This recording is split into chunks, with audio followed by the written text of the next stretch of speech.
All right, and yes, we are live. We apologize. We are 8 minutes late. We have a lot going on in the background. So sorry. And our guest is here, Gbemisola Oladipo-Simeon. She's going to be sharing on my intentional parenting journey, and she's going to be here with us. Please, if you can see us and you can hear us, let's see your comment right in the comment section. I don't know if you can see my guest. Is a video okay? We need to actually ensure that that is workable. Thank you so much for being here, and thank you for joining me. All right. So I really need you to confirm that you can see my guest tonight. I think my guest is having a bit of a technical issue. Please confirm. Gbemisola, do you have any fan in your background? Okay. You have any fan in your background? Yes, ma'am. Please, can you put it off? It's filtering into the system. Okay. All right. Please confirm that you can see. He said, somebody said my guest is frozen. Yes. Yes, my guest is frozen. I can even see that she's frozen. Mami, can you hear me? Yes, ma'am. I can hear you loud and clear, ma'am. Okay, great. So we're going to go on. I am sure that we're going to be able to actually catch up today. Alrighty. So thank you again for joining me this morning. It's been a great pleasure hosting my intentional parenting journey over the past almost 3 months now. We started in September. This is November. We have just few days to go, and my intentional parenting journey will come to an end. Talk to me, Gbemisola. How did you get into the yard? How did you get into the inner circle? And how did you remain in the inner circle? Thank you very much, Coach. I hope you can hear me loud and clear, ma. Yes, we can hear you. Just your video that is off. Oh, wow. Thank you very much, ma, for this privilege. I count it a privilege to share with you on my intentional parenting journey, right? Yeah, so how did I get into the inner circle? Like, I will tell everybody, like I'll start from my story. Yeah. I will say that I'm a product of so many graces in form of learning and teaching from mentors and coaches like you. And I got to a point in my life that I needed more. I needed not to make maybe the kind of mistake I'm making, the kind of how I'm parenting my children, even though everybody around me feel your children are okay, they are well behaved, they are this, they are that. But I needed more, because for me it was more coming from a place of purpose for me. Like I used to tell people that raising children is a purpose, is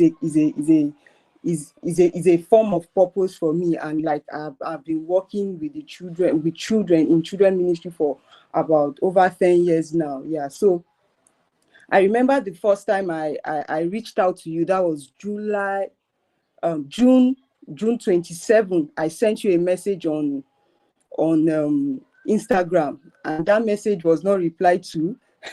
And I was like, I was going back and forth, seeing how maybe you will respond, when you will respond, and it's just a day actually. Then I went to your WhatsApp message and I messaged you directly, and to my amazement, I got that response even before the Instagram, which I'm grateful for, because if I had seen the Instagram message, I may not be here right now. So what you told me in the WhatsApp message, your response to me in the WhatsApp message directed me to have a one-on-one session with you, which I did immediately. Immediately you said that. I said nope. I said okay, ma. Then I booked the session, I paid for the session, and I had the session with you. July, that was July, I think July 3rd.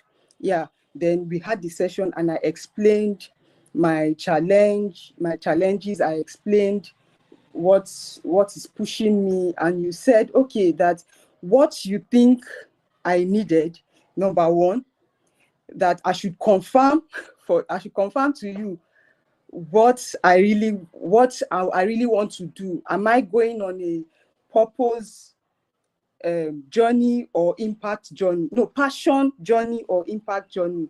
And you explained what everything meant, right? And I said, okay, I will go back and think of these things that you have said. Then after like 2 days or 3 days, I think, I thought of it, prayed about it, and I came back to you and I told you, okay, Ma, this is what I am doing. This is what I want to do.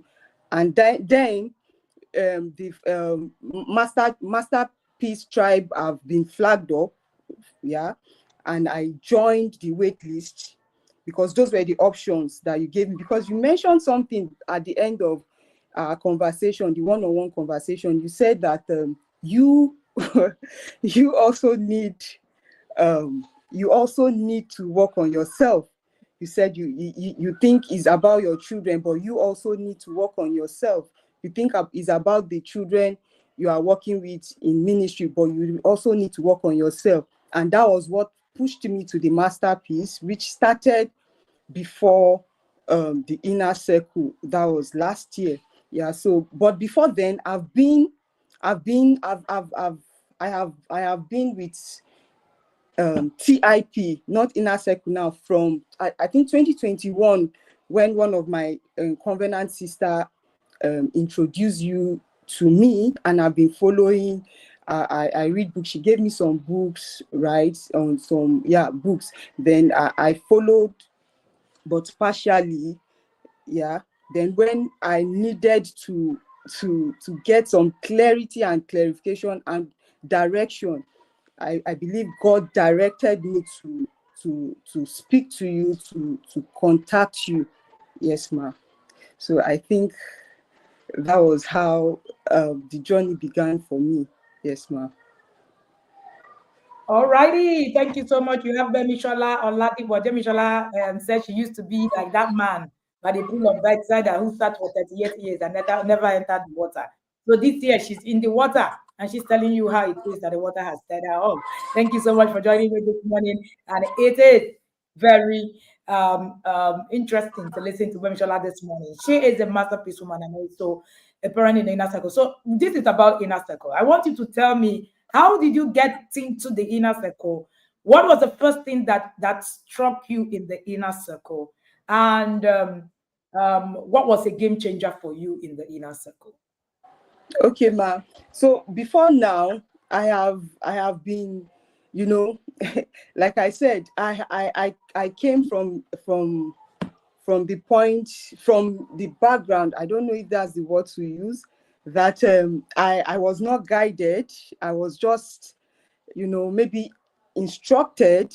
Like I grew up in a very, you know, I don't know the word to put to it now, but it is very bizarre. Maybe that's the word. Like it's not, my growing up was not intentional, was not it was not something that was okay. But I knew that I can't um I can't raise my children the same way, but I was raising them right, quite all right, but with fear, with a lot of fear that, okay, this thing that happened to me, I don't want it to happen to them. This thing that happened to me. So I was very careful. At the same time, I was trying my best. But when I entered the inner circle, one of the word I heard you said was that your children are not to be molded, but to be unfolded. And I sat back and I realized, I said, wow, that it means that I've been trying to mold my children for quite some time now. I've been trying to mold instead of unfolding them. Yeah. So that word stood out to me, and I meditated on that word for a long time. In fact, I'll call my husband to say, okay, look at it. It means, look at this. It means we are not, it means I'm not doing this right. It means I'm not doing this right. It means I'm not doing this right. So that was the first word that that pumped me up in the inner circle when I entered the inner circle finally, right? That your children are not to be molded, they are to be unfolded. And I began to follow with strict attention. I began to be more intentional. Okay, if I'm not supposed to mold my children, then how am I supposed to unfold them? Then that got me on track in the inner circle. Then the fact that you mentioned that we are supposed to you usually say this, that we are supposed to know the why we are doing things, even for ourselves. Then why our children, because when we know why, we are able to explain the why to our children, right? I now realize that everything I've been doing, because I don't know why myself, so I have thanks to inner circle, thanks to you, coach, I have my children, the two of them. I have two girls, age 7 and 8. Age 8 and 9. Yeah, age 8 and 9. But they were 7 and 8 when I joined the inner circle. And they will ask you questions, why, mommy, why do we have to do these things, And I'll be like, just do it. Just do it, is right. Do you see? But I'm not able to explain why to them, because even myself, I don't know why, but I just know it's right. So the fact that you keep telling us in the inner circle, you keep telling us, you keep insisting that we need to know why, that our why will inform how we do things, and will give us the your why would push you in getting things done. And I began, and that is all what I know, that at least for now, that inner circle is all about knowing why. Then we are being taught how to now do it. And I've been taking my children on that journey as well, of knowing this is why you have to do this. This is why you have to do it now, and this is how you should do it. Do you see? So that is it for me. The intentionality in inner circle, as in how the word is just the Intentional Parent Academy. The word intentional is all I have seen in the inner circle. Everything is done intentionally, and that is the journey I began with my children for the past maybe 1 year now. Yes, ma'am.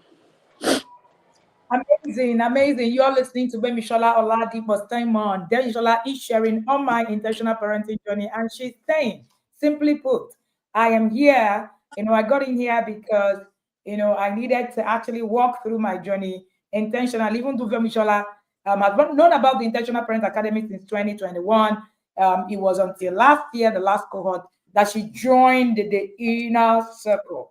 We have quite a number of people like that. In fact, I created an incoming yarders. If you've not sent me a chat to say, yes, this is me, I sent a message. Somebody actually sent me a chat. I don't believe this is you, Coach Wendy. It's me. Oh, it is all of me inside. So if you see a chat with that number, it is me. Everything about me is me. There is no, I'm not, it's not more than this. Yeah. So, and the person was like, so are you really going to really have everybody send you an introduction? Yeah, 5,000 people plus so far. Yes, and it's something, we love it. Please do not hesitate to reach out. That's the other advantage, like we call it.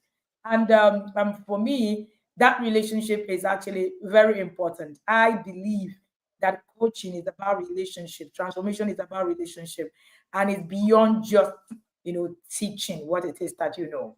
And yes, so you're listening to Gbemisola. So Gbemisola eventually got into the yard just last year after being by the pool of Bethesda. You know that man, the man by the pool of Bethesda. So she was one of the people by the pool. There are a lot of you listening to me this morning. You are still by the pool. It's only 15 days to go. And you're still at that pool. Wake up. Put yourself inside that water. Immerse yourself. I remember that I was talking to the yarders in Bonny Island. Oh, shout out to Bonny Island yarders. I came back and I was just only able to unravel my gift yesterday. And awesome. awesome yadders everywhere. Shout out to you. And I was having a conversation with them, and I was talking to them about being by the pool and not being immersed in the water. Ensure that you're not just by the pool, you are in the water, because the miracle happens right in the water. Right in the water. If you're not immersed in the water, you're not going to get your healing. So even if you're coming into the yard, I'm talking to you, new yarders, get immersed, get into the water, ensure that water is enveloping you. Don't be outside. Don't be by the pool side. All right, and just be there. So thank you so much, Gbemisola. Gbemisola is sharing with us how she got into the yard and how it is that, most times when people meet and I say, you need to work on yourself, they go, I don't think I'm the one that have a problem. It is my children that have a problem. So I'm currently handling a particular case. So this couple or this parent, are insisting that they don't have a problem, that is the child that have a problem. And I have not had a session with them. I'm like, you are supposed to come in. Let's even know what is wrong. It might not just be this child. And they go, really? No, I'm perfect here. The child is wrong here. Okay. How do we begin to deal with all of this? The child is the one that is here at the side. You are the one that is, correct. The truth of the matter is that parenting is about you. So I asked a question to them. I said to them, but this is parenting, it's not childing. They say, yeah, but it's a child that is doing doing the misbehavior. It's not us, right? That is misbehaving. And I smiled. Until we really understand that it is us that we need to do the work. Because like I said earlier, parenting, it's not about molding a child, it's about unfolding a child. If you have to unfold, it means that there's something you need to do to actually be able to unravel. You can't unfold without knowing how to unravel, which is the problem. We think that it's just about molding. Also, we're focused on molding the child. So it's about the child, but it's about unfolding, because the child already has that potential in them. God has already created someone very powerful. Your job is to begin to unravel that powerful thing. And how do you do it? That's why the Bible says, train up a child in the way he should go.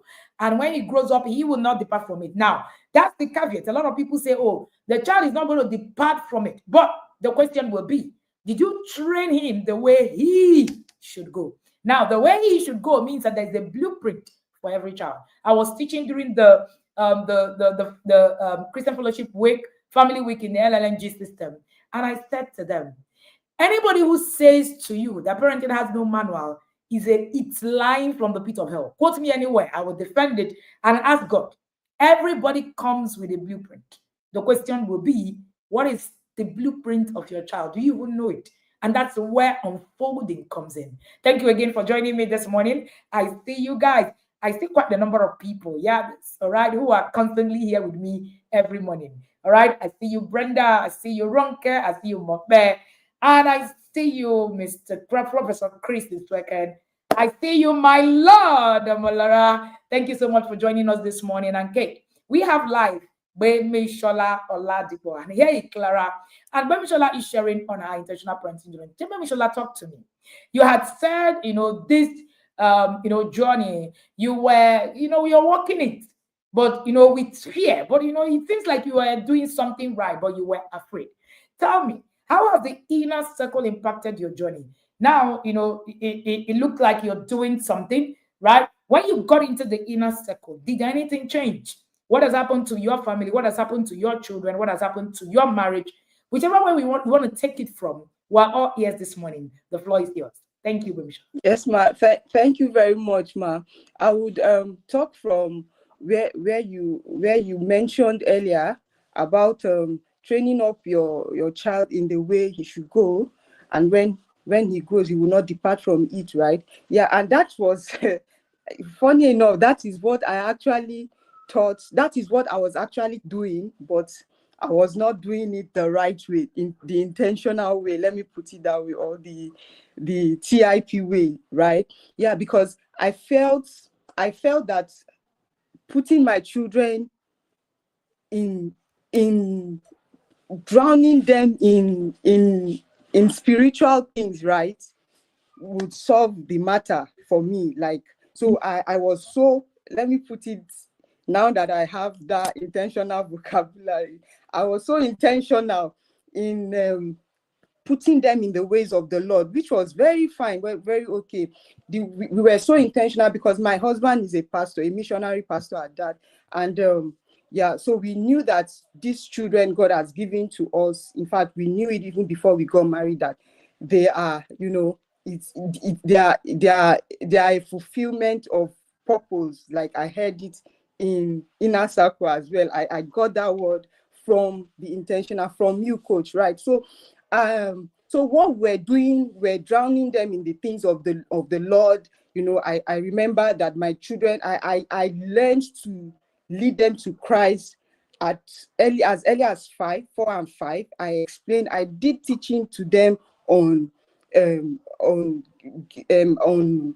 for them to give their life to Christ, surrender their life to Christ. I remember at 6 and 5, my first daughter, which was 6 at then, she saw the dad listening to Kenneth Hagin's message, where every one of them were just filled in the Holy Ghost and like lost in the Holy Ghost. And she said she liked this, and my husband explained to her, this is what it is. Do you really want? She said she wants it, she likes it because of the way we have taught them in the way of the Lord, right? And they got baptized in the Holy Ghost at age 6 and 5.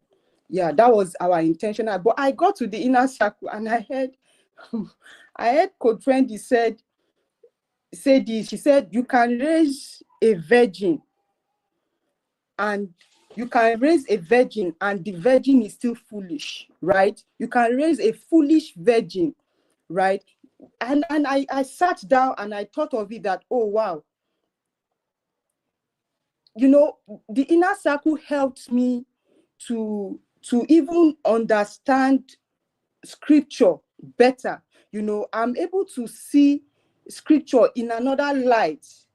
When she said that you can raise a virgin and yet the virgin is still foolish, and she used the story of the 10 virgins to explain that means my children can be a Christian, can serve the Lord, and yet they can still be foolish in terms of all the intelligence. It was in the inner circle I saw that we have, okay, I've heard about emotional intelligence one way or the other, but it was the inner circle I heard of other intelligence, like,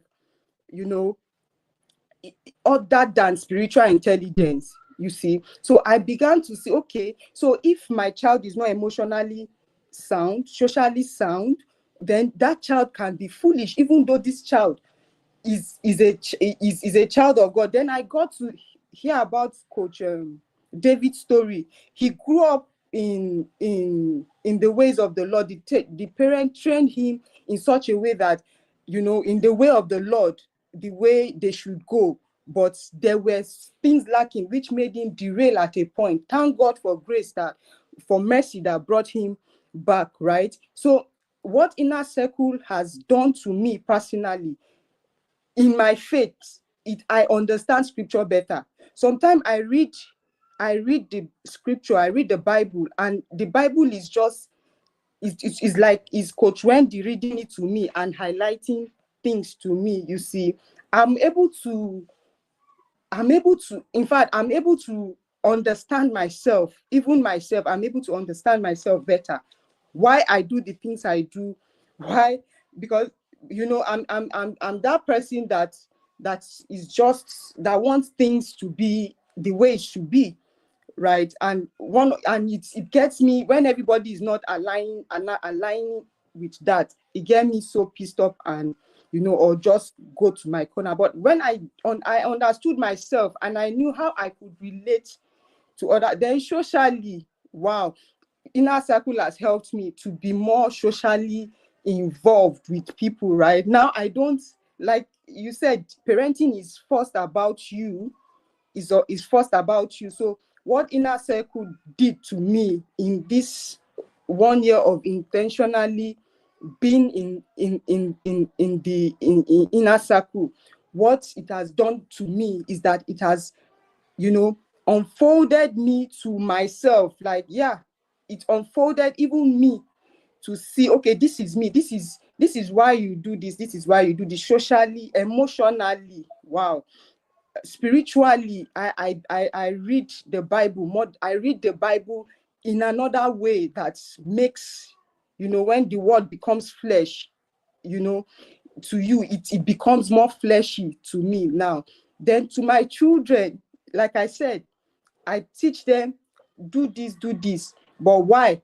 Is you don't need to know why. Just do it. Do the right thing. Do the right thing. Then I realized that sometimes, I became more patient with my children, especially the first daughter. I expected very much from her, because I see that she has attained a certain age. I will tell her, by now you should be doing this. By now you should be doing this. You see, but did I teach her? Did I intentionally teach her that you should be doing this? No, I didn't intentionally teach her. I just felt that you see me doing this, you should know that you should do it. You see this is wrong. I remember one day I scolded her and she told me, Mommy, but I didn't know I'm not supposed to. And that thing got to me. I went to my room, I cried. You see, I'm a kind of parent that I believe in. Not that I believe, but I don't know how, because that was how I was trained, right? I spank a lot, I beat, and I'll beat my children, and I'll go to the room and cry. And my husband will look at me as, you can't handle this thing, but why did you now beat this child?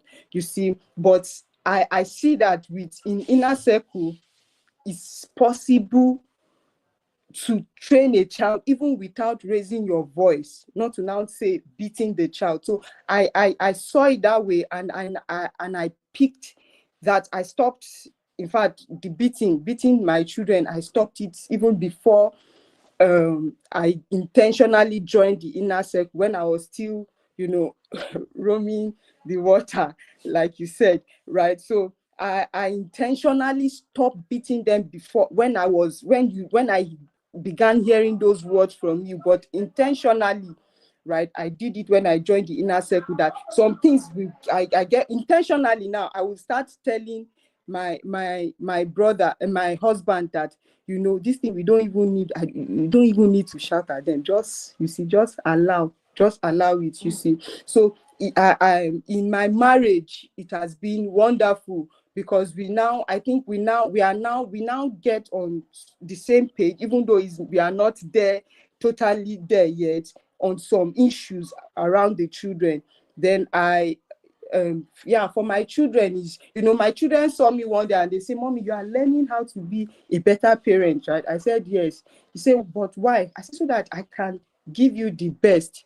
But you are trying. I said, yes, but I'm not really doing what I'm supposed to do. I don't know enough to get you where you are supposed to get to. That's why I'm learning to be a better parent. And she looked at me, the two of them, they looked at me and they say, okay, that's good. And sometimes they remind me on what did Coach Wendy say you should do, then in my own personal life calling, life purpose, I see inner circle, like I'm more focused, right? I'm more focused in the things God has assigned me to do. Inner circle has helped me to streamline my purpose, to streamline my focus, to be able to focus well in organization, in everything about me now. I can plan. I tell you, I don't know. I will share this to you. When I was, okay, this year, I had like 2 international travels, and the last one was in September. And I see the way that my covenant sister, she was looking at me. She said, Mommy, the way you are doing this thing, because she calls me Mommy, the way you are doing this thing, we write out everything we need. I write out everything we need to do the next day, right? Before we sleep. I said, okay, we'll visit this place. And the place we visited, they were intentionally picked. The monument we went to look at everything. And before we sleep that day, I said, okay, we'll go here, we'll go here, we'll go here. She's more familiar with the bus and tram system over there. So I will ask her, okay, check how it's, what is the best transportation system to get us there. How many minutes will it take? So we have how many minutes, we have how many hours around this place. So we'll go from here. So the way I did, it was inner circle, how will I put it?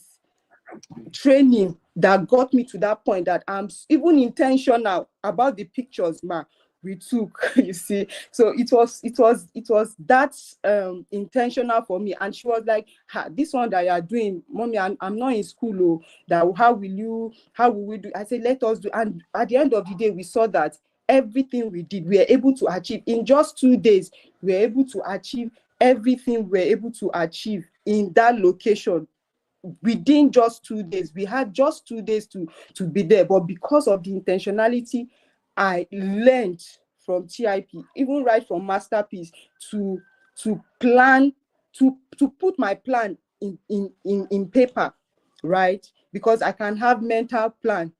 I do that a lot, and at the end of the day I get frustrated, right? But to put it in paper and to work with it, not just put it, to work with it intentionally, I got that from inner circle, and I'm grateful to you, coach, for that. Yes, ma'am. Amazing, amazing, amazing, amazing. We have Gbemisola Oladipo. I like where she took it from.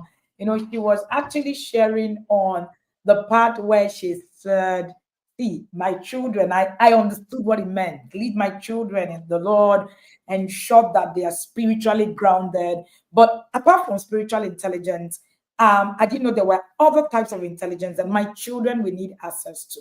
I was teaching someone, I said, you can raise the dead and raise idiots. And the room was quiet. It was a room of pastors. And I said, it's possible for you to raise the dead and raise idiots. Please forgive my word if that hits you in a negative way. But I'm not sorry. But you know what? And I said that I said that, and everywhere was quiet. And when I was done speaking, one of the pastors walked up to me and said to me, as much as that hits me, I needed to hear the truth. And that jolted him back to reality. He's a yarder today. He's a yarder father, coming into the yard.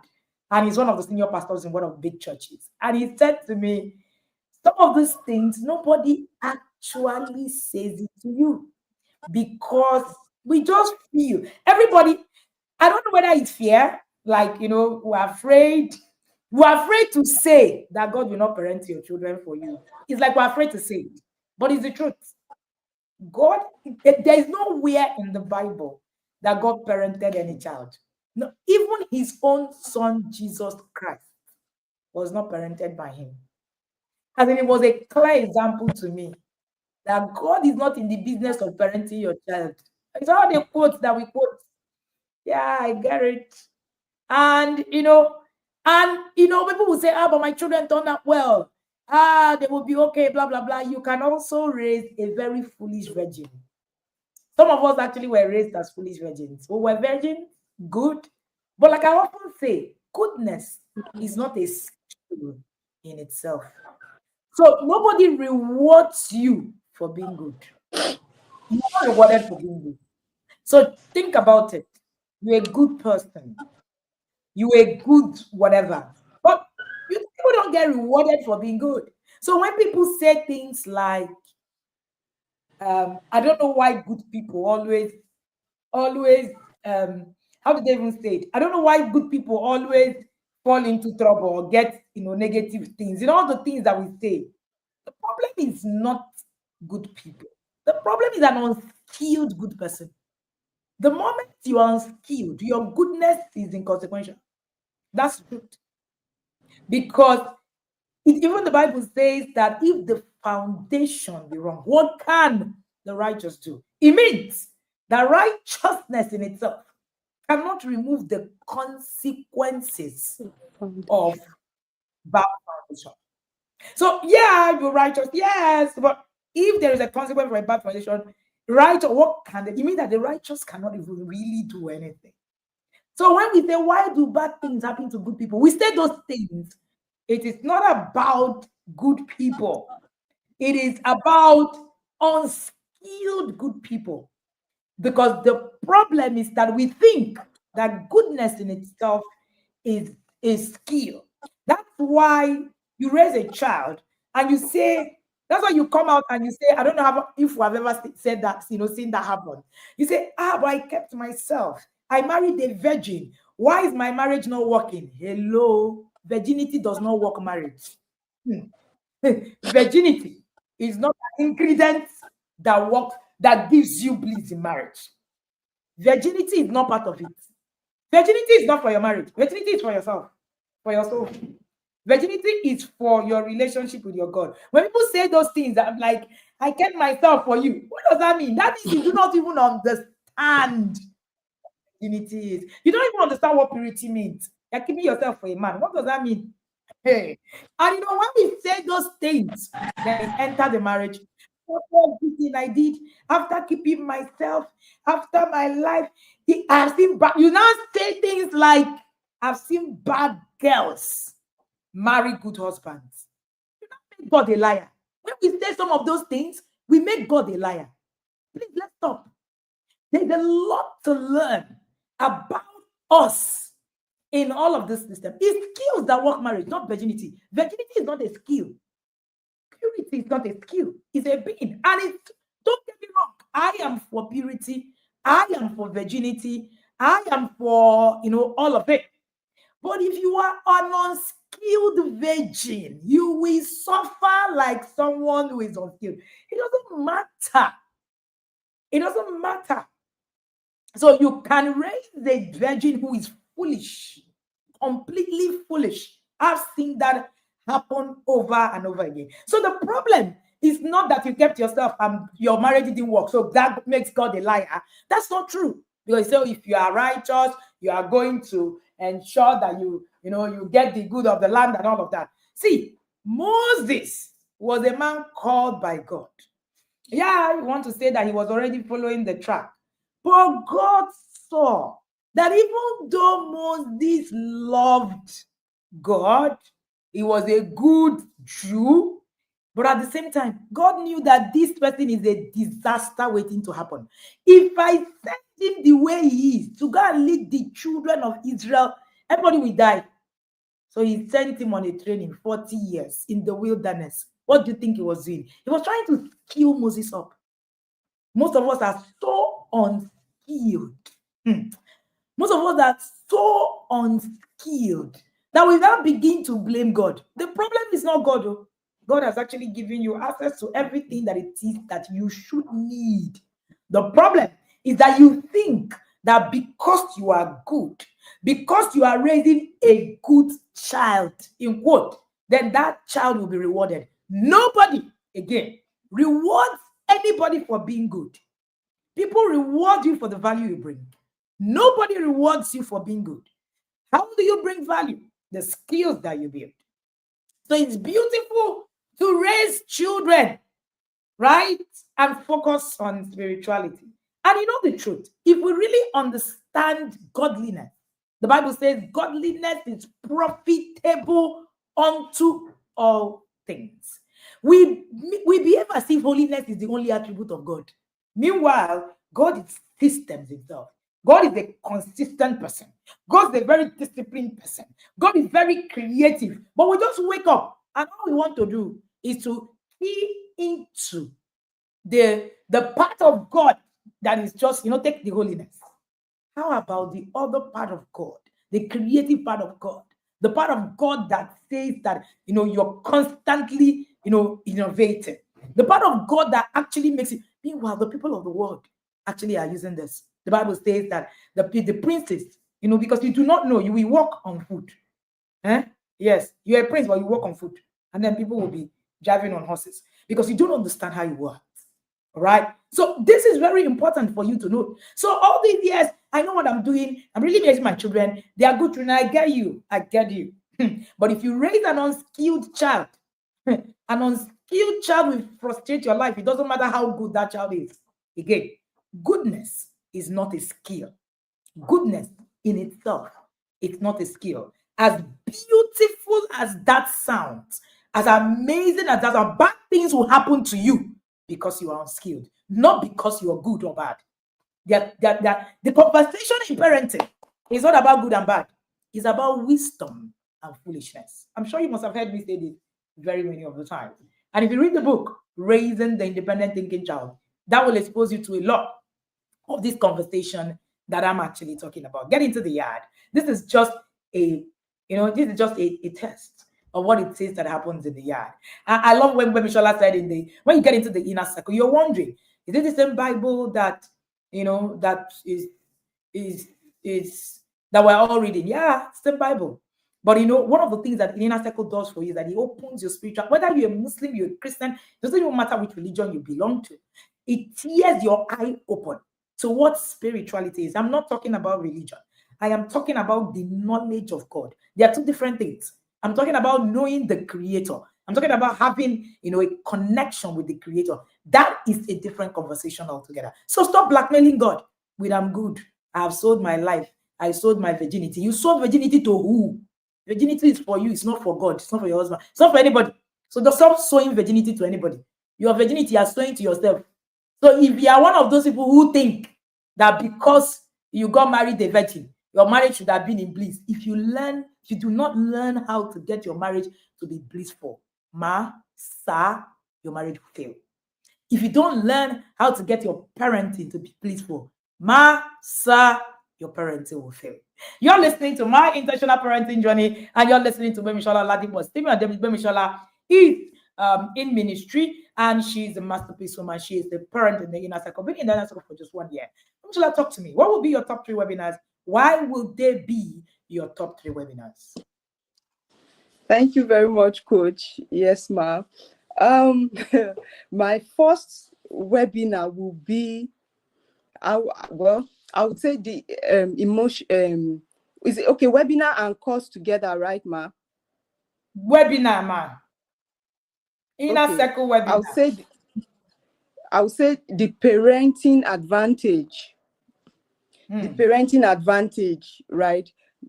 In this course, I was able to in the webinar, I was able to understand my children better, right? I was able to understand each of them better. Of course, I know the first one is she's a clingy person. The other one, she's everywhere. Who am I parenting, man? Which one are you talking about? Yes. Who am I parenting? Yes, ma'am. So the other one is she's always everywhere. She's everywhere. That is like, let me say, the major thing I really know about them. Then we got to that webinar.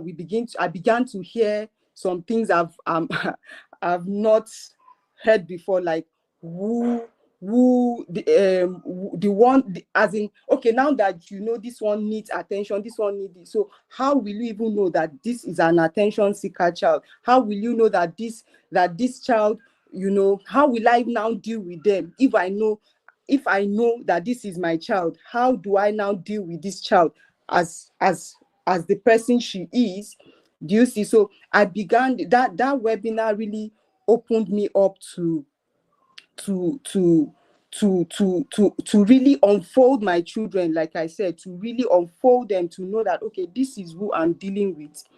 This is how she wants to be. She wants to be talked to. Like my first daughter now, she would want to sit down with you and have conversation like an adult. And before now, I would think that this girl go and look for somewhere to sit down, right? But when I got to this, when I got to the inner circle and I began to understand this thing, okay, I give her the time. In fact, whatever I'm doing at that time, I just set it apart and give her that my attention that she needed at that time. She's the one that will come and sit with you, cuddle with you, just start touching, picking, trying to pick something off your face, trying to get things done. So I began to know my children, and I began to know how well to deal with them. My second daughter, she's 8 now. she's that kind of person. She can greet you. Of course, she can come and sit on you. She's a very outgoing person, right? But I'm able to understand how to now, I was able to understand her. This is who you are. And I'm able to understand that, okay, I need to deal with you this way. I need to maybe understand that this is you. Then how to deal with you, how to curb your excesses. Yeah, because my second daughter, there's nobody she won't hug. There's nobody, she's just everywhere. And I say, then I began to, not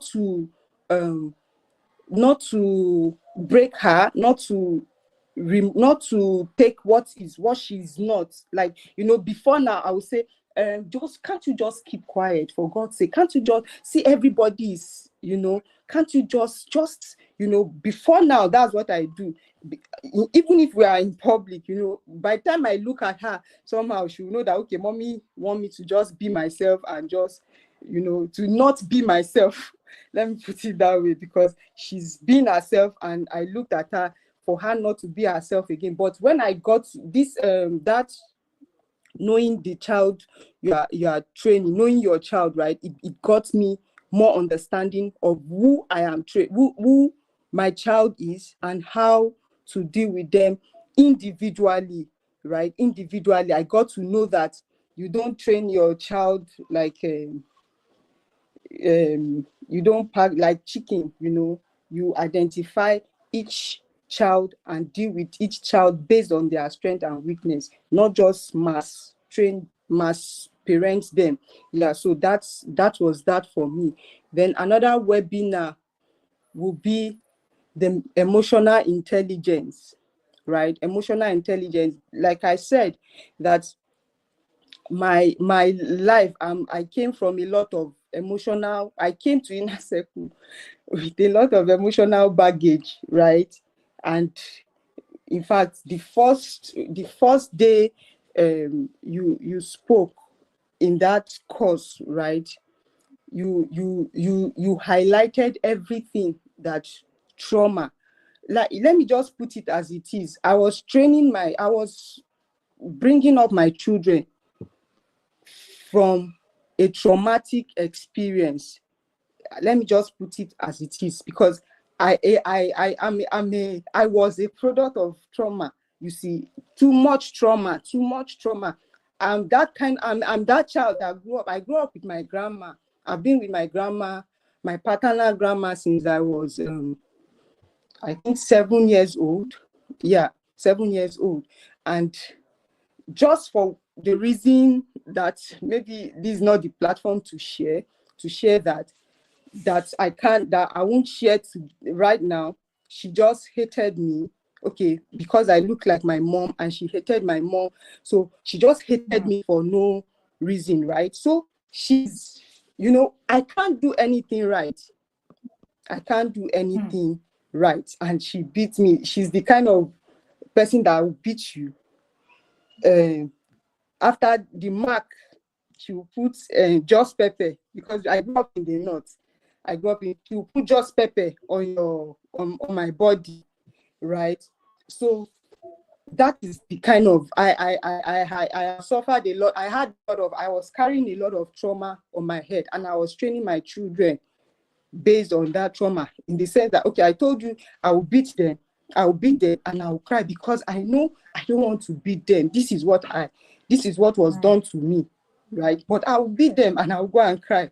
Okay, that one aside, what kind of physical trauma, every kind of trauma you can think of, I was carrying it. I had it on.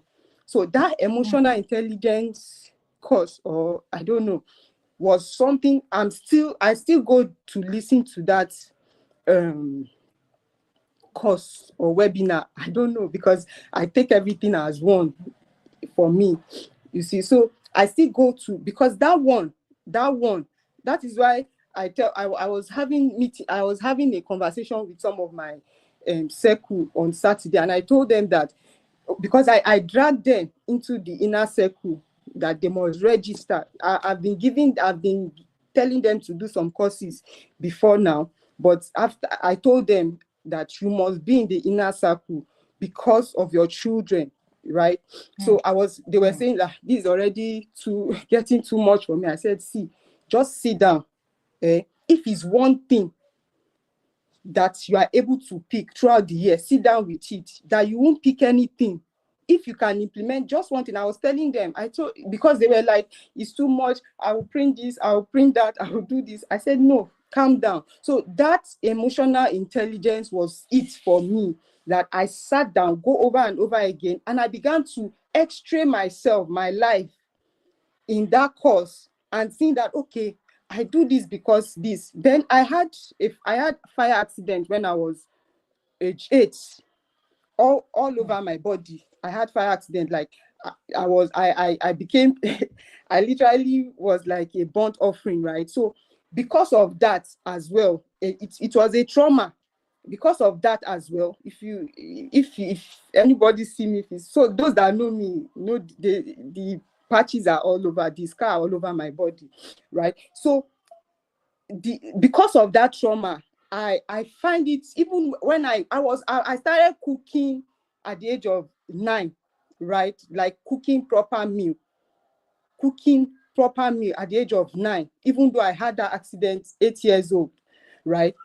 I cooked, but somehow because of the trauma, I was withdrawing my children from the kitchen.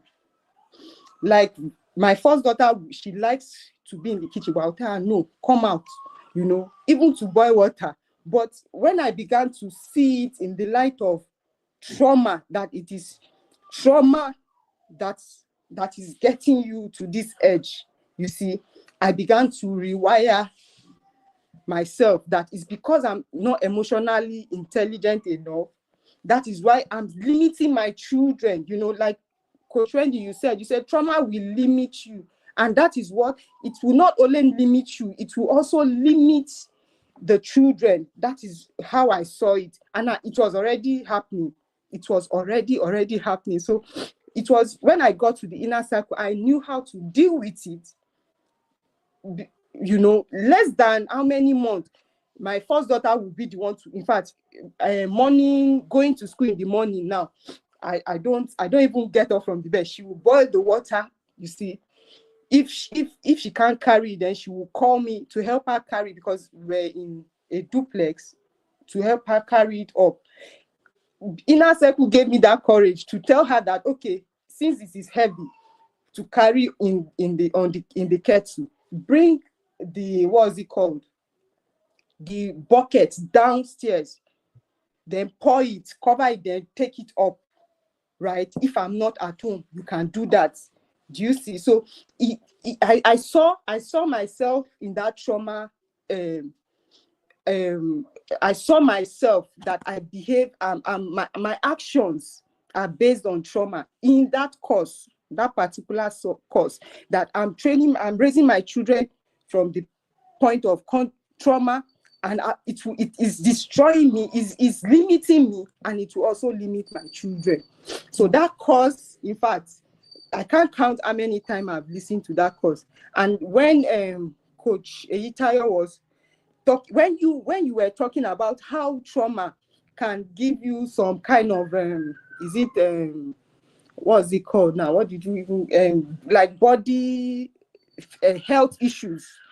You see, I was, like I said, my life is a product of grace from the beginning, and graces in form of teacher, in form of coaches, in form of books that I've exposed myself to over the years, which you are one of those graces in my life, and TIPEs.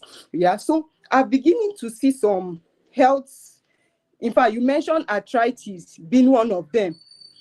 I'm beginning to feel, right now it's gone. I don't know how. I don't know how. All of a sudden, I don't just feel those pain on my knee again, right? So I was able to scan myself through that course and see that, okay, this is where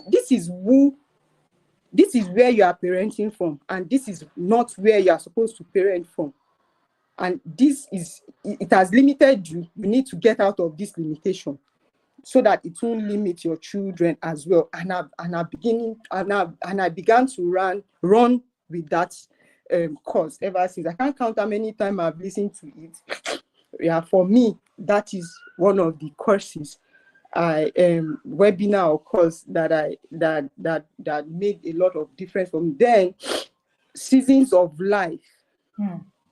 Seasons of life is also a very big one for me. Yeah, that Coach Omolola too. And you know, I was I was how will I put it now? Yeah, I give excuse for everything, maybe everything that maybe I'm supposed to do, but I'm not doing it yet. I just find an excuse to give that. Maybe it's because of the children, this is, but I don't know the word to put to it. And excuses, like Coach, you say, they can be valid, right? But it won't take you anywhere. It will just still limit you, right? So I give excuses. So when I give those excuses, I don't know what I leave it as excuse. But in that course, Season of Life, I was able to understand that, okay, the reason why you are not able to do this yet is not more excuse. It's because of the season you are in. So look at the end. When you get to the end of that season, definitely you will know. Then you will pick up from there. So you are able to plan. When you see it as not excuse, but you see it as what is it called? As season of life, you are able to plan. You are able to do something else intentionally in that space to the end of the time of that season. Then you pick up from there. So that is what that course did for me. I'm able to understand that because I'm somebody, I said I was going to read, I'm going to go to like my academics. I really wanted to go far in academics and do a lot of things, but I gave excuse, and I didn't do anything. You see, but when I got to that Season of Life, I was able to, when we did that webinar, I was able to understand, okay, you shouldn't, it's not excuse you are supposed to give. Understand that this is the season you are. Then I have planned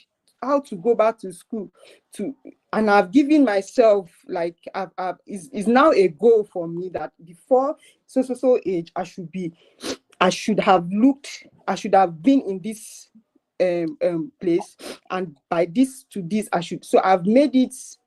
That course allowed me to put perspective into the seasons and be able to work with what I have right now. So those are the three courses for the three webinars for me, ma. Thank you, ma. Wow. Thank you so much for sharing that, Gbemisola. I know that at some point that became very emotional to listen to, and for you as well. I know that, sometimes we say some of us are coming from a lot. Some of us are coming from a lot. Our lotness will determine what it is, how it is that we're going. Trauma can limit you. And I'm sure what Gbemisola was talking about was healing from childhood trauma. I remember, I think she's going to come on my intentional parenting journey, the founder of the Shoe Collector, right? And, she said that was her breaking point. That was how the Shoe Collector was baited. And that was what made it take off. She said, I didn't even know that trauma was stopping me from actually bringing my business out there. And she said, I attended that course. 1 year later, I blew up from where I am.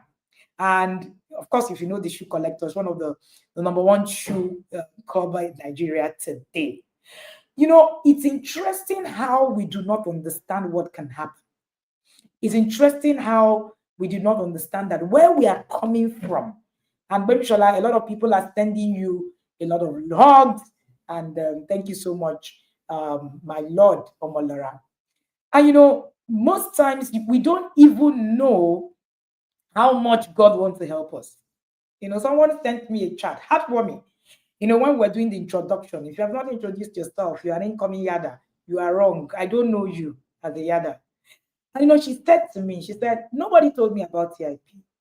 When I said the Holy Spirit told me this is where you should be. I don't even know what it is that TIP is about. I still do not know. So I'm hoping that I'm going to see what it is and why it is that I'm here. Sometimes God actually leads you to a place for your healing. And if you do not stay and grab that healing, you're going to go around in circles.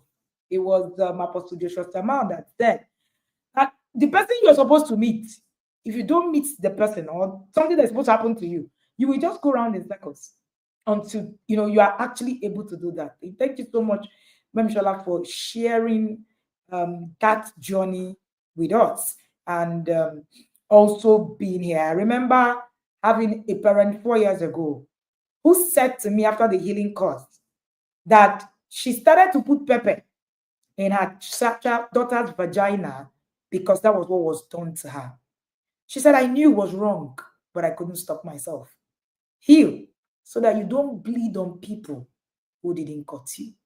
That's one thing that you would learn. Most times when people get into the inner cycle, I beg you, whatever you do in your life, healing from childhood trauma cause is for everybody. It's not for people who think something happened to them. Trauma is not about what happened to you. It can be about what happened to you that you did, what should have happened to you that didn't happen. Yeah. You should have been this, you should have had this opportunity that didn't happen. That can be a traumatic experience.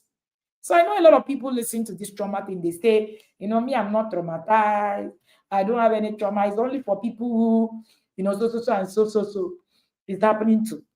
So it's not just about what happened to you. It is also about what happened to you what didn't happen to you that should have happened to you. Thank you so much again, Gbemisola. If you're listening to us, you're listening to my intentional parenting journey, and you're listening to Gbemisola Oladipo-Simeon, who actually shared her journey with us and how she got her healing and how that made her a better person. Gbemisola, can you share a bit about your marriage with us? How has the inner circle helped you with your relationship in that angle before we now get into the book? Over to you, ma'am. Yes, ma. Thank you very much, ma. For my inner circle has, with, like I said, the trauma thing. It's not just for my, the trauma thing was not just affecting my children. You see, it was also, it was in the inner circle that I understood that. It was in that course also that I understood that it's also like somehow, I'm not giving my all. I'm not giving my best. Yes, my best. Now let me put it that way. Like I thought I'm giving all, but I'm not giving my best because the best part of me is not the traumatized part of that is not the traumatized me, right? So that is not, I'm giving a traumatized version of me to my husband, yeah, which I didn't know because in my head somehow, like you said, coach, you said good intention is not it. You see, you can have good intention, but it's nothing actually, right? In my head, I knew I have it that my marriage will be so much very, very okay. Like I've seen all this nonsense example that I won't follow. But do I have do I really know what to do for me not to also replicate the examples I have seen in front of me, starting from my own parents' marriage, right? So I knew that I knew what I don't want, but I don't know what I won't say I don't know what I want. I don't know how to do what I want, what I want, right? I don't know how, right? And that's what inner circle will do to you. Teach you why you can't be this, why you can be this, and why you should be this, why you can't be this, why you should be this, and how you will be that person that you are supposed to be. So it helped me to now start seeing that, okay, I'm not giving my best in my marriage the same way I'm not giving my best to my children. And it was in inner circle that I got to know about the Marriage Seal Academy. Let me say inner circle. When I got to like get intentional with Coach Wendy,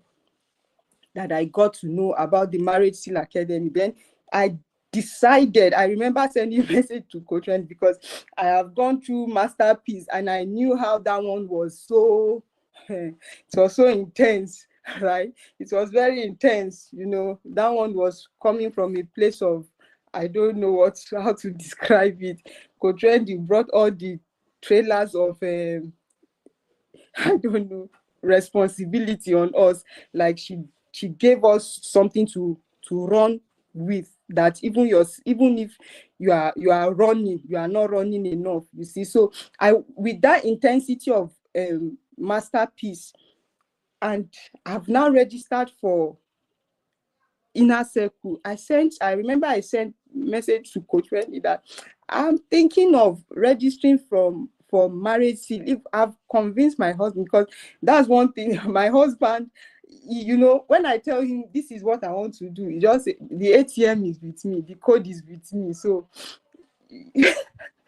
so as if you think that's the right thing, that's the next thing, go ahead. You have the password, you have everything, you see. So I already convinced him that I think we need to we need to be in this thing that we do together, because I don't want to put him in, he's not in the inner circle. He said no, that he won't be able to commit himself fully, and he won't want to do something he can't commit to fully. But I said okay, that this Marriage Seal, I think I need help and you can work with me. I can't go as a single person. It's for couple.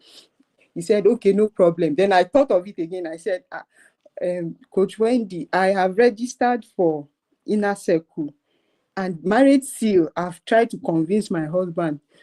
I don't know if it will be too much firewood to put in the fire, you see, that if it won't be too much for me, because I want to be able to focus and all. She said no, it won't be too much. And Marriage Seal also helped in some area of connecting with my husband, you see. But it was from the Intentional Parent Academy that I got to start realizing the fact that I'm not giving my best to my husband and that I know is from a place of trauma, and I know I needed to give my best.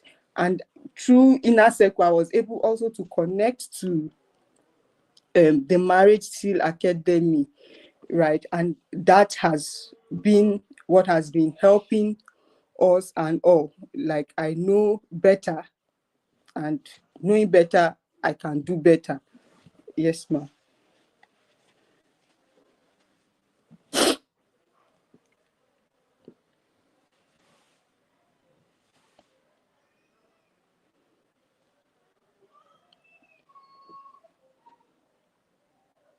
So, ma, I can't seem to hear you. I don't Oh, know. sorry, I was muted.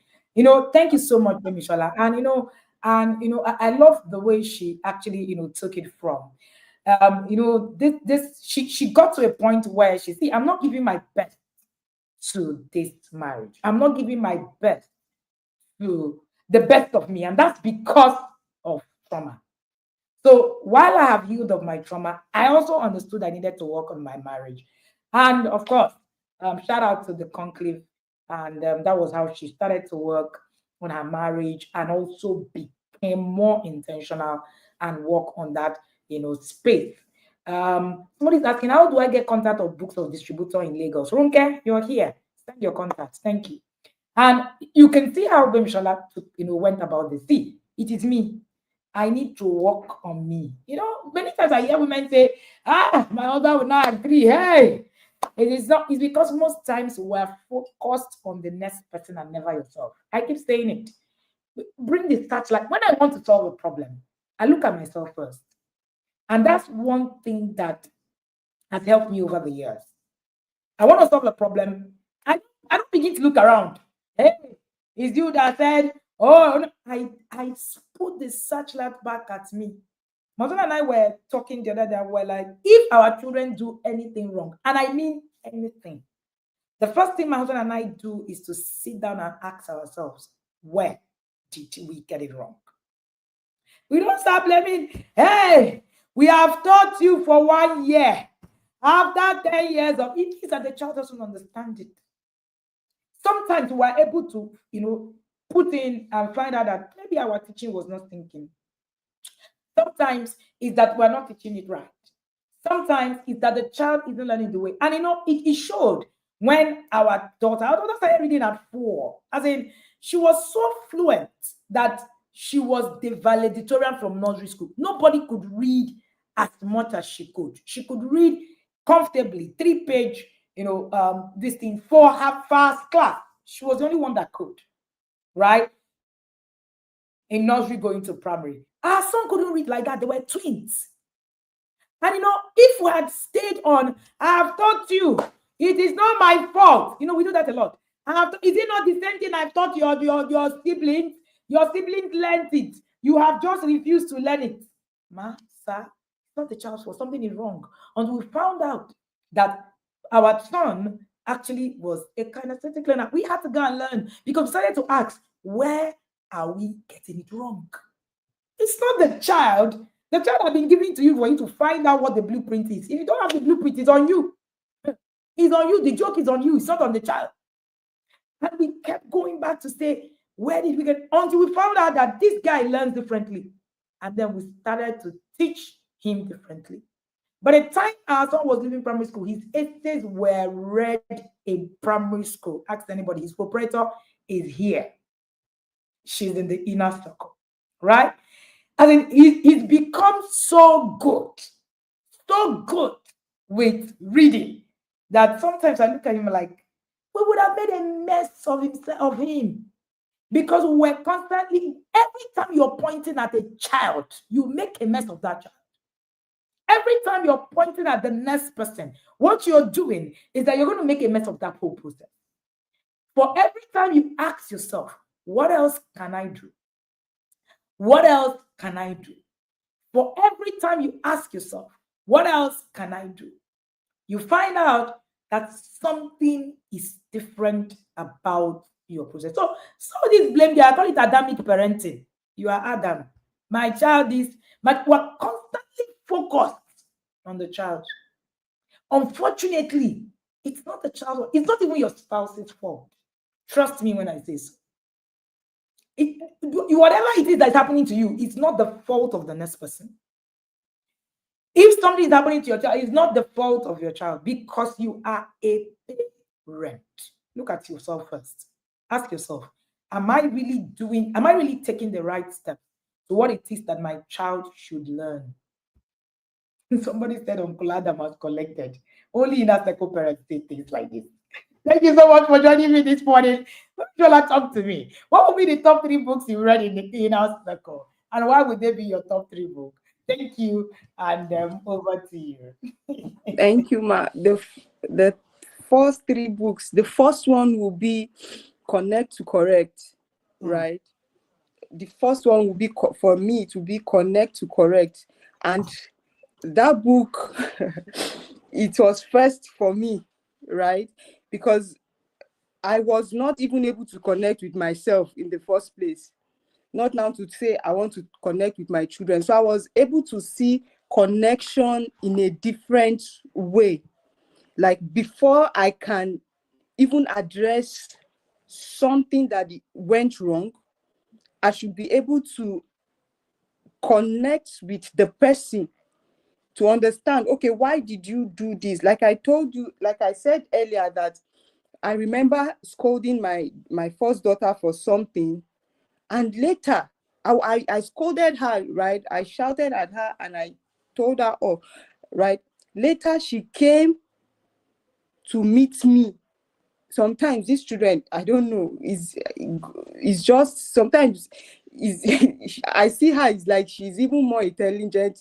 She behaves more intelligently now that I understand than me. You see, she came to meet me. She sat like the way she would do. She sat down by my bedside and say, "Mommy, but I don't know that I'm not supposed to do this," and it broke me.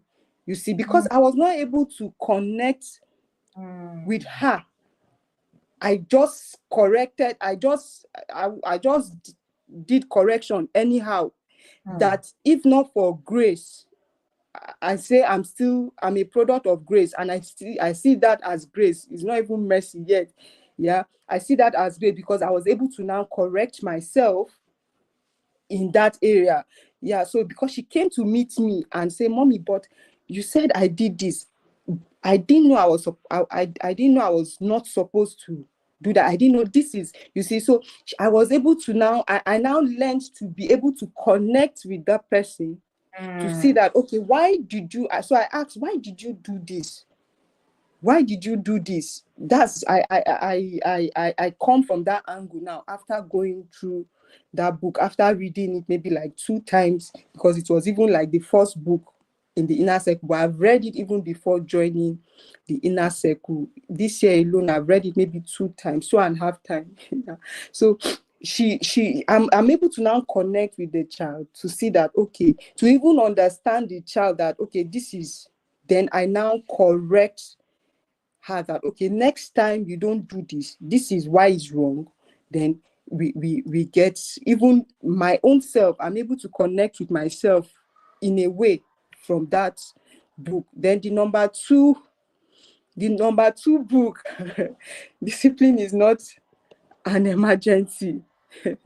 Discipline is not an emergency. That book is so wonderful to me, because I now knew that the definition I knew for discipline is not what is in that book. What we know as discipline is, a child did something, then you now give it to the child, you discipline the child. No, I got to know that discipline is what you do before even the child. So it's what you do before the child is, like what you do, what is in place before an action is taken, maybe wrong action is taken, you see. So I saw that book differently. I saw discipline differently, right? So in that book, you are able to, that even the child will know that if I do this, there are consequences. And that consequence is this discipline that is already there. It's not changing. And I just recently, just last month, because my husband is a missionary pastor as such. So we moved from place, so we're on transfer in this summer, and that transfer came at the end. In fact, school has already resumed, so summer was over, so the transfer came, and it was a lot even for me. It was a lot for me. Then the children too, we had to come and look. I discovered that I took my time. That's one of the things Inner Circle did for me. I was not in the rush. Okay, hey, nobody has died, right? It's just a transfer. So we came, I searched for school before we even got to the town. I was online searching for school. So I had the list of school from internet before I now said, okay, let me be checking them out. So I had focus for, and Inner Circle did that to me as well. So I knew what I wanted. Then, so when the school started, my like I said, my second daughter, she's everywhere. She has already, in fact, she's already speaking the local dialect. That's how very outgoing she is.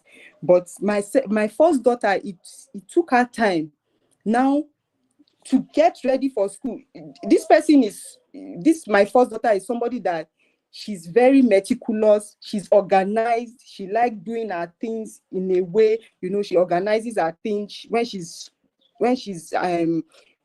she has her routine, she follows her routine. But we got here, everything just scattered, because before we could arrange our bag, before we could, even, so she was just frustrated, right? She was just overwhelmed with everything going on, that she could not ready for school on time.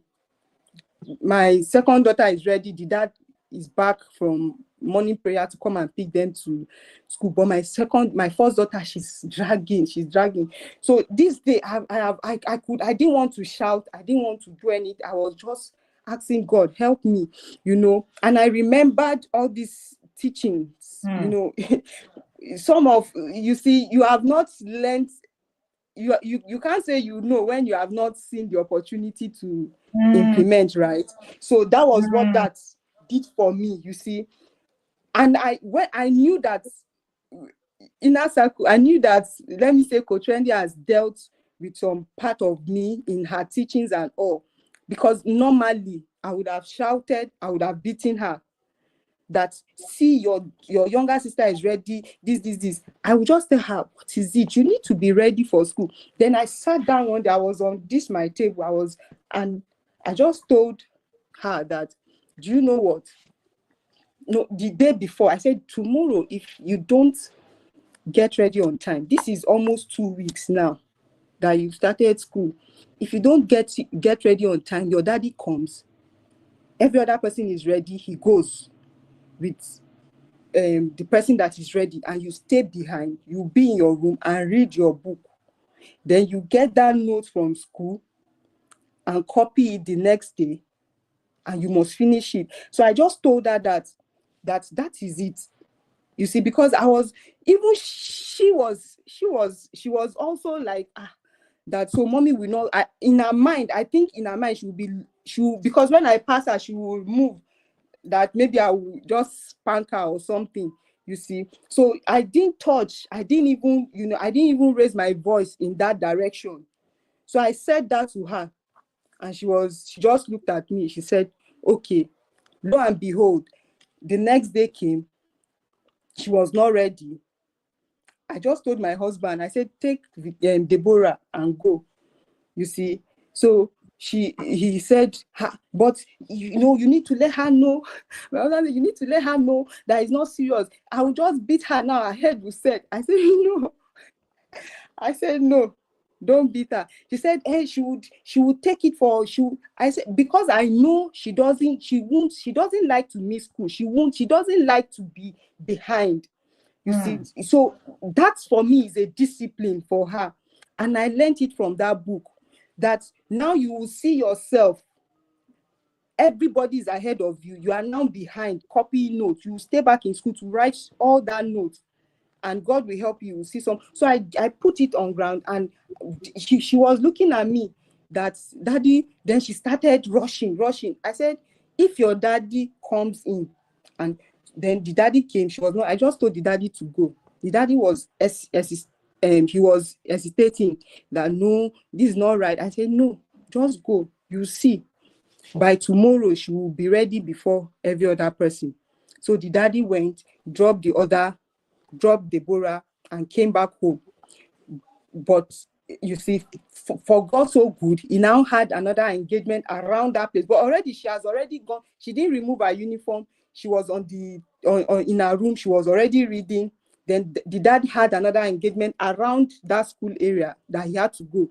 Then he said, okay, can I take her now? I said, okay, if you can. If it's not, because then I called her, I said, your daddy has an engagement around your school. He's now taking you to the school, not because he must take you, because you are attending to the consequences of you not getting ready.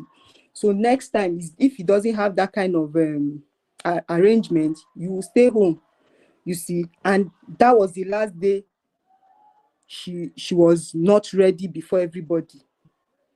So that book really put me on that edge, that, okay, put something, because it was already getting to me. And I said, I won't break, I won't beat, I won't shout, I won't curse, and I won't throw tantrum on this matter, but she will learn, you see. And I put that structure in place. Then the third book for me will be that we'll be walking your child through puberty. Like you said, Coach, you said trauma is not just about what happened to you, but that which is supposed to happen that didn't happen, right? And I said earlier that I was not giving my best, in not just in all areas, right? To my children, to my husband, to everything around, even to myself. I was not giving my best to myself, right? So walking your child through puberty, nobody taught me about puberty, ma. Nobody. Nobody taught. Like I said, I'm a product of grace, multiple graces, and it's through coaches, mentors, and books, you see. So I didn't have luxury. No, it's not luxury. I didn't have the opportunity to have somebody sit me down and say, okay, this is puberty. Ma, I don't know if I should say this here, but I started my period. I didn't even, it is well, I didn't even know, right? I don't know if I should say this here. Part of the trauma that I went through, this thing is very, you see, like I said, just pick one thing that, you see, inner circle will speak to that thing that you need to, that it will search light, it will on light on that thing that really needs to be dealt with part time. For me, this year, like I said, is majorly on that trauma issue. There are every other webinar, there are every other courses, but for me, majorly is on that trauma issue. And that is what you see. Yes. And so at the age of, I think 11, something happened with that individual that I was with. She accused me of stealing her money, and I knew I didn't steal the money, and I knew the person that took her money, right? I knew very well. But even the person is even younger than I am. But the fact that I was not accepted, I was not treated I could not say she's the one directly. Do you see? My grandmother, I knew that day it was going to be hell for me. Do you see? It was going to be hell. What did I do, ma? I took poison, otapiapia. They call it otapiapia in those days. Yes, I was ready. That was how much the allotness was. I took poison that let me just go, because I knew it was going to be hell. It was going to be hell, because she has made up her mind that I took the money and all. So I said, instead of me going through this cane, because of course I've not attempted suicide before. I don't know which one is painful, you see. So I said, instead, because I knew how it's going to be. She's the kind of person that if people were begging during the day, she will say, no problem. In the night, when everybody is sleeping, that nobody can enter the house, you see, that's when the dealing with will come. So I took that poison. I can remember vividly. And that is why I'm an advocate of the person that will say, those people that will say, how do they put this word now? That their children, they will learn when they are old. This.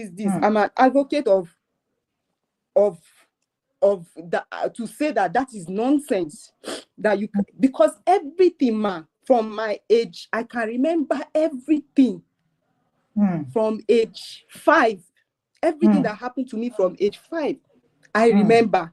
When I was with my maternal grandma, the way she treated me like a princess, that I don't do anything. She has a lot of workers. They are the one that take care of me. Then the transition to this other person, I knew everything that happened. I can paint the picture. In fact, I can,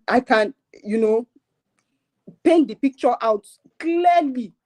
So the fact that people say, and their children, they don't know, it's a lie, It's a lie from the pit of hell. I know everything from age, at least from, let me say, age 5, that happened to me. So I remember I took that otapiapia. I don't know anybody that knows that in those days they use it for, it's like insecticide, right? It's usually inside one transparent bottle, tiny. I took a spoon, I poured it, 2 spoons, I drank it and cover it. Immediately I washed the spoon, right? And I returned the spoon. Nobody knows. Between a little moment, I began to feel this, the reaction on me and all that. And then I was that person, that my grandma, she was like, is that my money she stole that she has used to eat candy and all? That's why her stomach is paining her, because I began to vomit. And even that vomit, I could smell that otapia. So how anybody did not know?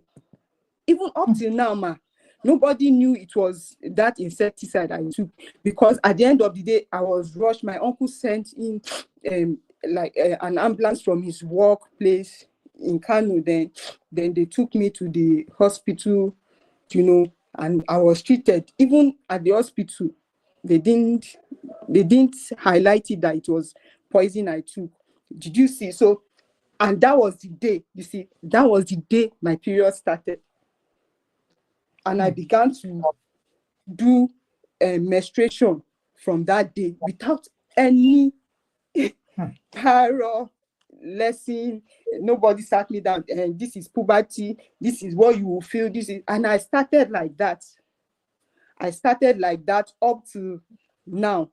Then I began to get more understanding when I started intentionally reading book in that area. But I was reading it for myself. I was not reading it to that, okay, tomorrow I would teach, you see, I will walk my children. And me, I love girls. I don't know why. I love girls. And God gave me two of them, two wonderful. In fact, we have like other foster children. They are all girls. Do you see? So I love, but intentionally, I got it. It was, and funny enough, that was the book I was privileged to how will I put it, to review. It was my turn to review in my cohorts to this month, right? So I saw the book. I read it before this month. That's the book we are reading this month. I read it before this month, and I said, okay, wow, this is what I've been looking for. Because funny enough, my first daughter, she will ask me, she will say, Mommy, when will I start using sanitary towel? You see, because she see me buy, she empties the grocery this thing, she asks, what is this? And I just tell her it is sanitary towel, and that is all.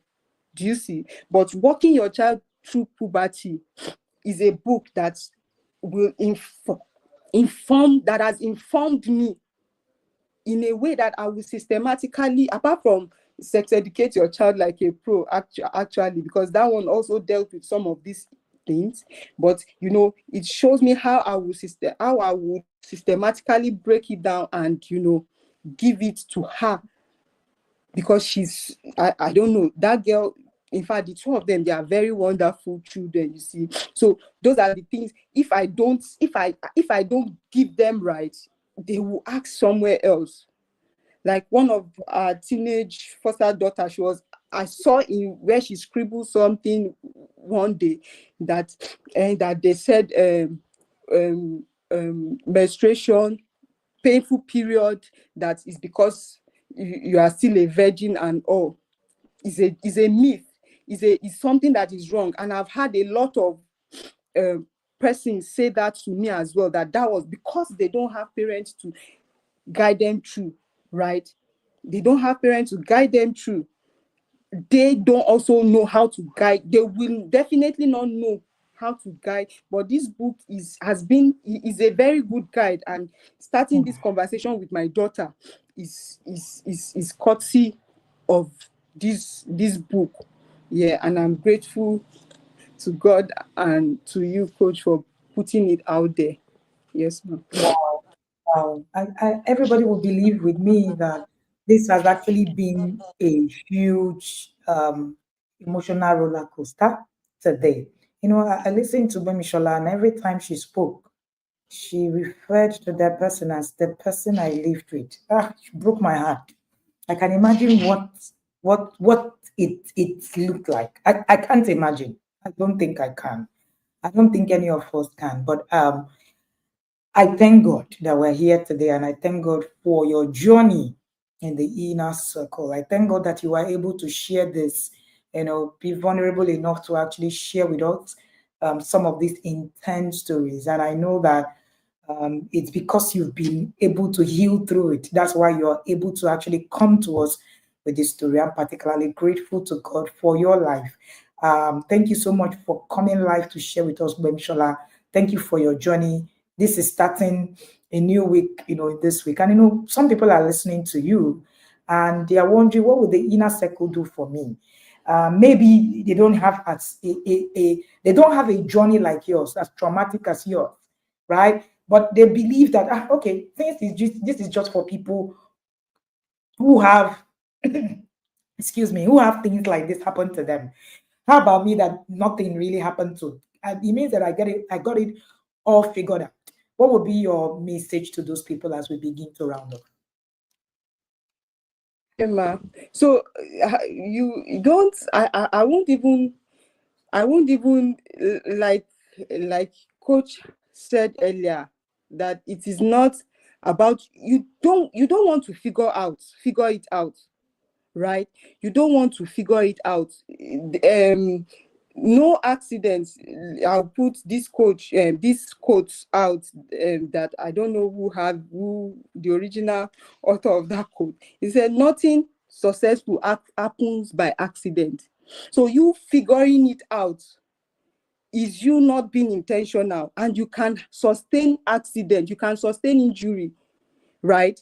Now you can say, and this, I'm not even talking, I'm looking for a way to actually even bring my mom into this inner circle, right? I'm looking for and she would really, really enter by prayer and by force. Do you see? Because my children, she didn't have the opportunity to raise me, because I was taken away from her. We were taken away, myself and my elder brother. He's late now. You see, we were taken away from her, so she didn't have the opportunity to to to raise us, right? Hmm. Not by her own, not Okay. because doesn't want to. Yeah. Hmm. So if I will bring her in here, not because of her, well, all her children. We are now how many? We are five. We are four now. Yeah, we are four now. The last one is a doctor, in doctor by books, right? He's grown, very grown. My immediate younger sister, she's married, she has a child, you see. So it's not about us now, but about our own children, that one way or the other they will be with her. You see, it is about fulfillment of prophecy, right? The prophecy that is hanging over those children, that we don't want any accident to dent, right? So we don't want to mismanage them. You that is listening to, that is watching at any time, you think you are okay. You think you didn't go through any trauma that would um that that would affect your children. You think, right? But just try, you see, just try to come into the inner circle. Like I said, the first month will be like an X-ray machine. You see, is you like taking yourself through an X-ray machine, and you will begin to see yourself for who you really are. Hmm. You see, you don't want to just deceive yourself and think I got Hmm. everything Hmm. right, like I'm okay, right? Hmm. You don't want to be okay, you want to be excellent. That is Hmm. it, right? So you don't want to just live life, you want to thrive. I learned that from Coach Wendy in the masterpiece. You don't want to just live life, but you want to thrive in this life. You want to make impact. You want to, you see. So, and that's also, you look at your children. I believe every child, I'm an advocate of this, that every child has a purpose they have to fulfill. Like that was what I began with. And if you don't unfold them, can't fulfill that purpose, and you not try, just even try to say, okay, let me even see if I'm okay or not. For me, this 1 year, what it has done for me is to x-ray me. Now it has x-ray me. I know each part that needs treatment. Do you see? Don't be like those people that will just go to, because that's what all those Tuesday life, all those free classes for. You know the symptoms of malaria. You just go to the pharmacy and buy malaria symptoms. Meanwhile, something is wrong, hidden somewhere that needs to be x-rayed, right? To really point out, then you'll be referred to a specialist, right? So don't be like that person that will just go and take over-the-counter drug because you diagnose yourself of what you are not sure of. Just come and just x-ray yourself. Look at this year as, let me enter into an x-ray machine to even see, right? To even see some of these things. For example, I didn't know that trauma is not just about what happened to you. Beyond what happened to you, what didn't happen to you. I don't know. I don't know how to love on my children, ma, because I was not loved. Do you see? I don't know how to say. I write affirmation. I write them, but I don't even know how to say it to myself. Do you see? Yes. So those are the kind of thing. Your own may not be trauma. Your own may be maybe goal setting. Maybe being intentional. Your own may be intentional in goal setting. Your own may be organization. Everything is here. Your own may be that you just not living life anyhow. You see, be intentional in fact, when you get to TIP, you understand that there are some, you don't just view status on WhatsApp anyhow. You see, like coach, every day I know the people I want to view their status. Why? Because I'm going to learn from it. Do you see? It has also rewired my mind, even for me to even post anything on social media. I sit down, I calculate, okay, this post now, what's my intention? What's the motive behind this post? What do I need to gain? What do I intend the person that will view it to get? So it could be that intentional, that detail, that's what you just need. So it is where everybody comes, right? But yet it will meet you at your own personal point of want or need. Wow. And I'm sure that Gbemi had a lot to actually say to us. I'm sitting down here, I'm trying to, wrap my head around a lot of things that she's saying. But one thing that is profound that I need you to take home, being on Tuesday Live, being on my intentional parenting journey, I'm not in the yard, is like those people who go to the chemist, buy drugs, that there is no diagnosis. That's what you're doing. I love that illustration. We need to go. We have done even 10 minutes more than the time that we're supposed to do. And, Kemi still has so much to share. But one thing that you want to take away today is get in here and come and find your diagnosis. Inner circle meets you at the point of your need. I keep saying that. I've said that countless times. Inner circle meets you at the point of your need. I wish we can go on, but this is where we're going to stop because tomorrow we need to also, come and continue. I want to particularly thank you, Gbemisola, for sharing sincerely from the depth of your heart. And I'm sure that somebody listening to you and somebody has been healed just listening to you, and somebody has been able to find, the strength to get into the inner circle and look for themselves. Most of us don't know who we are just because of the traumas that we've been through. Thank you so much. I honor you. I love you. Thank you for being here. Thank you, ma. Thank you for having me, ma. For taking yourself through this, emotional roller coaster to be able to share this with us. I deeply appreciate your time. I deeply appreciate Thank you, ma. your sharing. What will be your last word as we close now? My last word will be that don't stay on the motivational level. Motivation is a trap. Be intentional. with your life, be intentional with your children. Even if you are not married, this is the right place for you to be right now, so that you can be intentional when you get to that phase. And I leave you with that. Thank you very much for having me. So much, and what a place to leave it with. I'm going to let Gbemisola go, but do not stay on the motivational level. It's a trap. Yeah, that have too much insight. Staying on the motivational level is a trap. Do not be trapped. Do not be trapped. Oh, I listened to it. Oh, I like what it is that they are doing here. It is a trap. Get intentional. Get into the yard. Whether you are single, you're married, you're whatever level you are, the inner circle will meet you at the point of your need. Motivation is a trap. I always say that if you want to do deep work, motivation can take you there. Nobody. Motivation, affirmations, motivations, they can't take you there. You need to actually be able to do deep work. Thank you so much, Gbemisola Oladipo-Simeon. Thank you for sharing your journey. If you didn't shed a tear this morning, then you are made of rubber. Some of us actually shed more than one tear. Thank you so much for being here. Thank you for sharing with us. I am particularly blessed, like I'm blessed by this journey this morning. Please share all of the flowers, all of the hugs for Gbemisola. Oh, she needs it. Thank you for being here. If you're already not registered in the yard, the cost is 100,000 naira per year.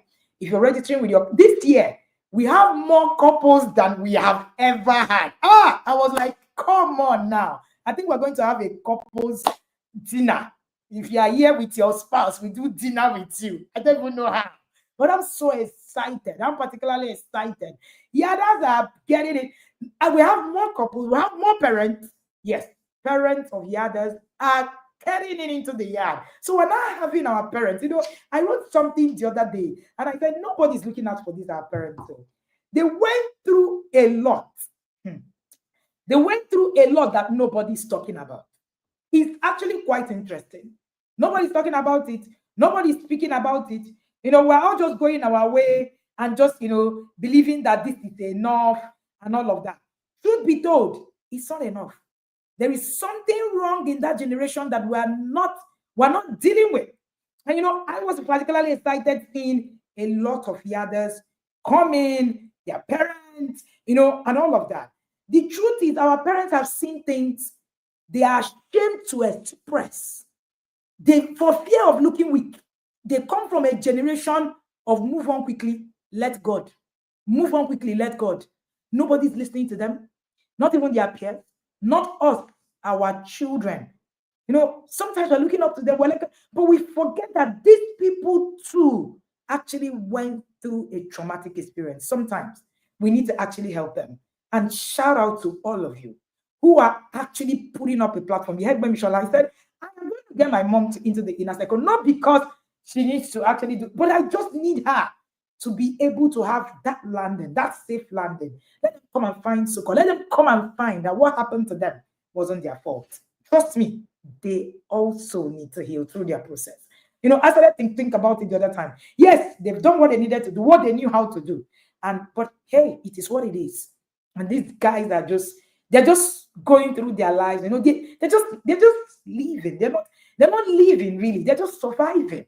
They're just surviving. All right. Thank you so much for being here. Thank you for joining me. I see you in the yard. Please remember, we have onboarded cohort A, B, C, D, E, F, G, H. We're moving to Q already, right? We're concluding P and moving to Q. Please don't give us grief. It's 2 weeks to the inner circle completely. Do not give us grief, Biko. Get in and register and settle. Get your books. Get ready. I don't want this kitty. 2 days to the time, you are killing my team. And they're not answering me. They don't answer people. Please don't do that to us. Please go and register and go and sit down in your cohort. There are people that have been sitting down in their cohort for 5 months now, comfortable, preparing gradually. Biko, don't bring us all of that, right? Yes, our parents need closure. They need closure. There's a lot of things that happen to them that we actually will really, need to deal with, and we need to help them deal with it, right? Some coach will do couples dinner conclave style. Yes, I think so, because these couples are a lot in the inner circle. Thank you so much for joining me. Thank you for being here. And shout out. And we have, again, we have, a lot of, people from different, walks of life. Now we're now having people from other countries, a whole lot of them. We now have, I think we have 5 American families currently. Um, we have Cameroonians, we have Ghanaians, we have Kenyans, Zambians. We have a lot of African countries now. We have turn upon into the African countries. And it's been really been amazing. Thank you so much for being here. Thank you so much for joining me. This is where we end it today. If you're already seated in your cohort, say aye, aye, aye, Captain. All right? Put that in the comment section. See you right in the yard. And have an amazing day. See you tomorrow.